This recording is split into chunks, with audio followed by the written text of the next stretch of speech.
നിങ്ങൾ ഓൺലൈനിൽ ഒരു ഷൂ നോക്കിയ ശേഷം പിന്നീട് ഫേസ്ബുക്കിലും ഇൻസ്റ്റഗ്രാമിലുമൊക്കെ അതിന്റെ തന്നെ പരസ്യം വരുന്നത് ശ്രദ്ധിച്ചിട്ടുണ്ടോ? അല്ലെങ്കിൽ നിങ്ങൾ വാങ്ങണം എന്ന് മനസ്സിൽ വിചാരിച്ചൊരു സാധനം ആമസോൺ കൃത്യമായിട്ട് നിങ്ങളെ മുന്നിൽ കൊണ്ടുവയ്ക്കുന്നത് കണ്ടിട്ടുണ്ടോ? ഇതൊന്നും അങ്ങനെയങ്ങ് യാദൃശ്ചികമായി സംഭവിക്കുന്നതല്ല കേട്ടോ. ആപ്പുകൾ എങ്ങനെയാണ് നമ്മുടെ മനസ്സ് വായിക്കുന്നതെന്ന് നമുക്കിന്നൊന്ന് വിശദമായി നോക്കാം. നമ്മൾ ആമസോണിലോ നൂണൂലോ എന്തിനേറെ തരാപത്തില് പോലോ കയറുമ്പോൾ മനസ്സിൽ വിചാരിച്ച അതേ സാധനം തന്നെ നിങ്ങൾക്കായി ശുപാർശ ചെയ്തു എന്ന പേരിൽ മുന്നിൽ വരുന്നത് ഒരു സാധാരണ കാഴ്ചയായി മാറിയില്ലേ? അതെങ്ങനെയാണ് അവർക്ക് മാത്രം നമ്മളെ ഇത്ര കൃത്യമായി മനസ്സിലാക്കാൻ പറ്റുന്നത്? ഇതൊരു മാന്ത്രിക വിദ്യ വല്ലതുമാണോ? അല്ല, ഇതിന്റെ ഉത്തരം മാജിക്കോ മന്ത്രവാദമോ ഒന്നുമല്ല. പകരം അതിശക്തമായ ഒരു സാങ്കേതിക വിദ്യയാണിതിനു പിന്നിൽ. നമ്മുടെ ഡേറ്റയും ആർട്ടിഫിഷ്യൽ ഇന്റലിജൻസും ഉപയോഗിച്ച് പ്രവർത്തിക്കുന്ന അതിവിദഗ്ധമായ ഒരു സിസ്റ്റം. ഈ ടെക്നോളജിയെ നമ്മൾ വിളിക്കുന്ന പേരാണ് റെക്കമെൻഡേഷൻ സിസ്റ്റം, അല്ലെങ്കിൽ മലയാളത്തിൽ ശുപാർശ സംവിധാനം എന്ന് പറയാം. ഇതിന് ഒരൊറ്റ ലക്ഷ്യമേ ഉള്ളൂ: നമുക്ക് ഓരോരുത്തർക്കും വേണ്ടി മാത്രമായി ഒരു പേഴ്സണൽ ഓൺലൈൻ സ്റ്റോർ ഒരുക്കുക.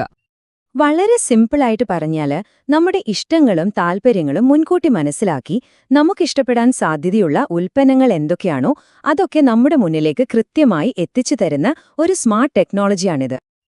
ഈ സംവിധാനത്തിന്റെ പ്രധാന ചേരുവകൾ 3 എണ്ണമാണ്. 1. Artificial intelligence. 2. നിങ്ങൾ നൽകുന്ന ഡേറ്റ. പിന്നെ 3-ാമത്തേത് ആപ്പിലെ നിങ്ങളുടെ ഓരോ ക്ലിക്കും ഓരോ ചലനങ്ങളും. ഇവ 3ഉം കൂടി ചേർത്താണ് സിസ്റ്റം നിങ്ങൾക്കായി ഒരു ഡിജിറ്റൽ പ്രൊഫൈൽ അല്ലെങ്കിൽ ഒരു അവതാർ തന്നെ ഉണ്ടാക്കിയെടുക്കുന്നത്. ശരി, അപ്പോ എങ്ങനെയാണ് ഈ സിസ്റ്റം നമ്മളെ ഇത്രയധികം മനസ്സിലാക്കുന്നത് എന്ന് നമുക്ക് ഘട്ടം ഘട്ടമായിട്ടൊന്ന് നോക്കിയാലോ? ഇത് കേൾക്കാൻ നല്ല രസമുണ്ടാകും. ഒന്നാമത്തെ കാര്യം, നിങ്ങൾ ആപ്പിൽ ചെയ്യുന്ന ഓരോന്നും ഈ സിസ്റ്റം ശ്രദ്ധിക്കുന്നുണ്ട്. നിങ്ങൾ ഏതൊക്കെ ഉൽപ്പന്നങ്ങളാണ് കാണുന്നത്, ഏത് പേജിലാണ് കൂടുതൽ നേരം നോക്കി നിൽക്കുന്നത്, എന്തിലാണ് ക്ലിക്ക് ചെയ്യുന്നത്, അങ്ങനെയുള്ള എല്ലാ കാര്യങ്ങളും. അടുത്തത് നിങ്ങൾ സെർച്ച് ചെയ്യാൻ ഉപയോഗിക്കുന്ന വാക്കുകളാണ്. അത് വളരെ പ്രധാനപ്പെട്ട ഒരു കാര്യമാണ്. ഒരു ഉദാഹരണം പറഞ്ഞാൽ, നിങ്ങൾ ഒരു തവണ ഓർഗാനിക് തേൻ എന്ന് സെർച്ച് ചെയ്തു എന്നിരിക്കട്ടെ. അടുത്ത തവണ നിങ്ങൾ ആപ്പ് തുറക്കുമ്പോൾ തേനുമായി ബന്ധപ്പെട്ട ഉൽപ്പന്നങ്ങളോ അല്ലെങ്കിൽ മറ്റു ഓർഗാനിക് ഭക്ഷണങ്ങളോ നിങ്ങളുടെ മുന്നിൽ നിരന്നു നിൽക്കും. നിങ്ങൾ മുൻപ് വാങ്ങിയ സാധനങ്ങളുണ്ടല്ലോ, അതാണ് അവർക്ക് കിട്ടുന്ന ഏറ്റവും വലിയൊരു സൂചന. നിങ്ങൾ സാധാരണയായി ഏത് ബ്രാൻഡാണ് വാങ്ങാറ്, എത്ര വിലയുള്ള സാധനങ്ങളാണ് തിരഞ്ഞെടുക്കാറെന്നൊക്കെ മനസ്സിലാക്കി നിങ്ങളുടെ ഒരു ടേസ്റ്റ് റേഞ്ച് ഈ സിസ്റ്റം അങ്ങ് തീരുമാനിക്കും. ഇനിയുള്ളതാണ് ഏറ്റവും ബുദ്ധിപരമായ ഒരു നീക്കം. നിങ്ങളുടെ പോലെ തന്നെ ചിന്തിക്കുന്ന, നിങ്ങളുടേതിന് സമാനമായ ഇഷ്ടങ്ങളുള്ള മറ്റു ഉപയോക്താക്കളെ ഈ സിസ്റ്റം അങ്ങ് കണ്ടെത്തും. എന്നിട്ട് അവർ വാങ്ങുന്ന ഉൽപ്പന്നങ്ങൾ നിങ്ങൾക്കും ഇഷ്ടപ്പെടാൻ നല്ല സാധ്യതയുണ്ടെന്ന് സിസ്റ്റം അങ്ങ് കണക്കുകൂട്ടും. ഇതിന് പറയുന്ന ഒരു ടെക്നിക്കൽ പേരാണ് കൊലാബറേറ്റീവ് ഫിൽട്ടറിംഗ്. ഇത് കേട്ട് പേടിക്കുവൊന്നും വേണ്ട. നമ്മൾ ആമസോണിലൊക്കെ എപ്പോഴും കാണുന്ന ഇത് വാങ്ങിയവർ ഇതും വാങ്ങിയിട്ടുണ്ട് എന്ന് പറയുന്ന ഒരു ഭാഗമില്ലേ, അത് പ്രവർത്തിക്കുന്നത് ഈ ടെക്നോളജി ഉപയോഗിച്ചാണ്. നിങ്ങളുടെ ഓൺലൈൻ സ്വഭാവം മാത്രമല്ല കേട്ടോ, നിങ്ങളുടെ ചുറ്റുപാടുകൾ പോലും ഈ സിസ്റ്റം പരിഗണിക്കും. ഉദാഹരണത്തിന്, ഇപ്പോൾ വേനൽക്കാലമാണെങ്കിൽ നിങ്ങൾക്ക് സൺഗ്ലാസുകളുടെയും എയർ കണ്ടീഷണറുകളുടെയും പരസ്യങ്ങൾ കൂടുതലായി കാണാൻ തുടങ്ങും. നിങ്ങളുടെ ലൊക്കേഷൻ പോലും ഇവിടെയൊരു പ്രധാന ഘടകമാണ്. ഇതിന്റെയൊക്കെ പിന്നിൽ 4 പ്രധാന സാങ്കേതിക വിദ്യകളാണ് പ്രവർത്തിക്കുന്നത്. Machine learning. ഒരു വിദ്യാർത്ഥിയെപ്പോലെ നിങ്ങളുടെ സ്വഭാവം ഇങ്ങനെ പഠിച്ചുകൊണ്ടേയിരിക്കും. Artificial intelligence. ആ പഠനം വെച്ച് നിങ്ങൾ അടുത്തതായി എന്തിഷ്ടപ്പെടുമെന്ന് പ്രവചിക്കും. Big data. ലക്ഷക്കണക്കിന് ഉപയോക്താക്കളുടെ വിവരങ്ങൾ ഒരുമിച്ച് വിശകലനം ചെയ്യാൻ സഹായിക്കും. അവസാനമായി കുക്കികൾ.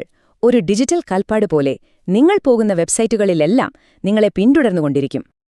അപ്പോ ഈ ടെക്നോളജി കൊണ്ടൊക്കെ ആർക്കാണ് ഗുണം? കമ്പനികൾക്ക് ഇതുകൊണ്ട് എന്ത് നേട്ടമുണ്ട്? ഇനി നമ്മൾ, അതായത് ഉപയോക്താക്കൾ എന്ന നിലയിൽ എന്തൊക്കെ കാര്യങ്ങളാണ് ശ്രദ്ധിക്കേണ്ടത്? നമുക്ക് നോക്കാം. കമ്പനികളെ സംബന്ധിച്ചിടത്തോളം ഇത് ശരിക്കും ഒരു ലോട്ടറിയാണ്. ഓരോരുത്തർക്കും ഇഷ്ടപ്പെട്ട പരസ്യങ്ങൾ കാണിക്കുന്നതിലൂടെ അവർക്ക് വിൽപ്പന കൂട്ടാൻ കഴിയുന്നു. നമുക്കിഷ്ടപ്പെട്ട സാധനങ്ങൾ എളുപ്പത്തിൽ കിട്ടുന്നതുകൊണ്ട് നമ്മുടെ ഷോപ്പിംഗ് അനുഭവം മെച്ചപ്പെടുന്നു. ഇത് സ്വാഭാവികമായും അവരോടുള്ള നമ്മുടെ വിശ്വസ്തത കൂട്ടും. എന്നാൽ ഇവിടെ നമ്മൾ ശ്രദ്ധിക്കേണ്ട ഒരു വലിയ കാര്യമുണ്ട്. ഈ സൗകര്യങ്ങളെല്ലാം പ്രവർത്തിക്കുന്നത് നമ്മുടെ സ്വകാര്യ ഡേറ്റ ഉപയോഗിച്ചാണ്. നമ്മുടെ ഇഷ്ടങ്ങൾ, നമ്മൾ എവിടെ പോകുന്നു, എന്തു വാങ്ങുന്നു എന്നതെല്ലാം വളരെ വിലപ്പെട്ട വിവരങ്ങളാണ്. അതുകൊണ്ട് ആപ്പുകൾക്ക് നൽകുന്ന പെർമിഷനുകൾ എപ്പോഴും ശ്രദ്ധിക്കുക. നിങ്ങളുടെ ലൊക്കേഷനും കോൺടാക്റ്റുകളും ഒരു ഷോപ്പിംഗ് ആപ്പിന് ശരിക്കും ആവശ്യമുണ്ടോ എന്ന് ഒരു നിമിഷം ചിന്തിക്കുന്നത് നല്ലതാണ്. ഈ ടെക്നോളജിയുടെ യാത്ര ഇവിടെയൊന്നും നിൽക്കുന്നില്ല കേട്ടോ. ഷോപ്പിംഗിന്റെ ഭാവി ഇതിലും എത്രയോ അത്ഭുതങ്ങൾ നിറഞ്ഞതായിരിക്കും. അപ്പോൾ എന്തായിരിക്കും ഇതിന്റെ അടുത്ത ഘട്ടം? അപ്പോ ഓർത്തിരിക്കേണ്ട ഏറ്റവും പ്രധാനപ്പെട്ട കാര്യം ഇതാണ്. ഓരോ തവണ നിങ്ങൾ ഓൺലൈനിൽ ഒരു സാധനം കാണുമ്പോഴും അതിനു പിന്നിൽ ഒരു വലിയ ഡാറ്റയെ അടിസ്ഥാനമാക്കിയുള്ള ശാസ്ത്രം പ്രവർത്തിക്കുന്നുണ്ട്. നമ്മൾ നൽകുന്ന ഓരോ ക്ലിക്കും ഓരോ സെർച്ചും ഈ സിസ്റ്റത്തിന്റെ ഇന്ധനമാണ്. ഭാവിയിൽ നമ്മുടെ ഷോപ്പിംഗ് അനുഭവം ഇതിലും എത്രയോ പേഴ്സണലായി മാറും. ഒരുപക്ഷേ നമ്മുടെ ശബ്ദം തിരിച്ചറിഞ്ഞോ അല്ലെങ്കിൽ നമ്മുടെ മുഖഭാവങ്ങൾ മനസ്സിലാക്കിയോ ഉൽപ്പന്നങ്ങൾ ശുപാർശ ചെയ്യുന്ന സംവിധാനങ്ങൾ വരെ വന്നേക്കാം. ഒന്നാലോചിച്ചു നോക്കൂ.